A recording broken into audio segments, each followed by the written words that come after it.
Good morning, you beautiful degenerates. Today we're going to talk about three anime, specifically these three.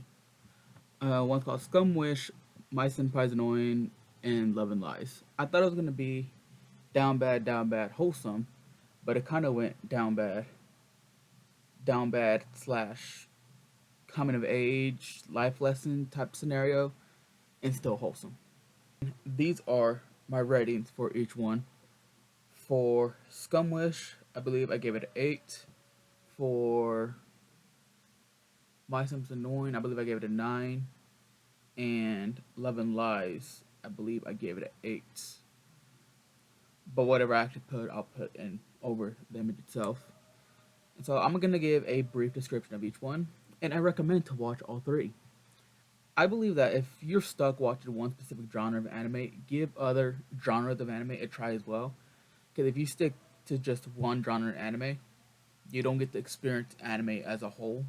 If you stick with just say shonen or romance, watch a bit of everything from horror, romance, erotic, uh, slice of life, all diversity, and they're all great if you find the correct one for you. So let's talk about let's talk about love love and lies. And so Love and Lies, I believe it's your basic childhood friend storyline of romance, from your protagonist and your heroine, and it's a bit of a mix in this one. It's not your normal childhood friend meets new romance. This one, the it's built around a system where this system itself depicts on what your true love actually is, based off of genetics and tests that you've done from a young age up to the point of 16 is when you're given an official documentation stating who your marriage is to repopulate Japan because they had a birth decrease. And this was to stabilize the birth rate during the time period. And so, I forgot what it was called.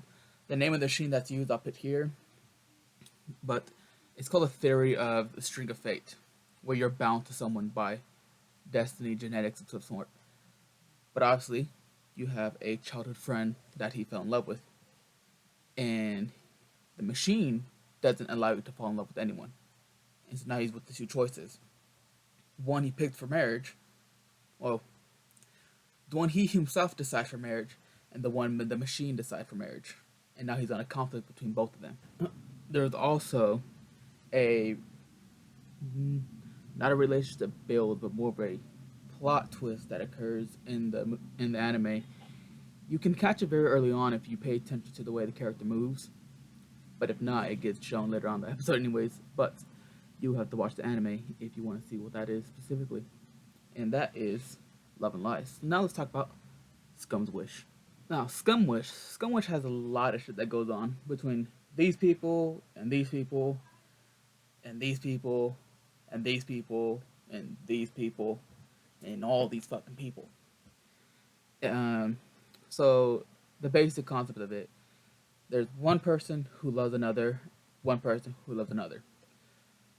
Those two people that like someone else cannot happen, and so they end up trying a kind of friends with benefits type relationship because they can't have what they originally want. So they impersonate as that person they're with as that person that they want. But it becomes very manipulative near the middle of it. I was expecting to just be characters fucking left and right because they can't get what they want, but it kind of diverged from that near a couple episodes in. And the character build on some of them, there's just this bitch. I fucking hate her. I'm just gonna say that now. I don't care what progress she made. I'll fucking stab her. But I watched all through, binged it the whole night. I still rate it. It was a really good anime to watch. Uh, Kind of twisted your mind on how others work with one another. But at the concept of it, one cannot have the other, so they go with themselves. One has childhood friend that comes into play. One just wants attention. One just wants someone to love them. It's very it gets very mixed up, and then words and communication doesn't occur to one another.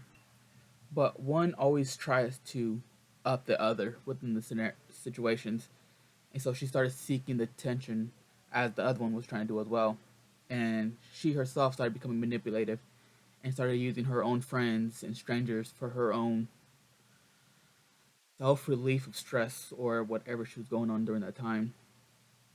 And then she started hating that she was doing that, and then she still wasn't on par of the person she was trying to compete with, and she started hating that as well. It's just fucking one dilemma after another that she wasn't able to keep up with until the ending, which I would not say at all. You would need to watch that yourself, but it's a good anime to watch. I said before, if you're stuck on just watching one specific one, give other ones a chance to watch. Trust me, it's worth it.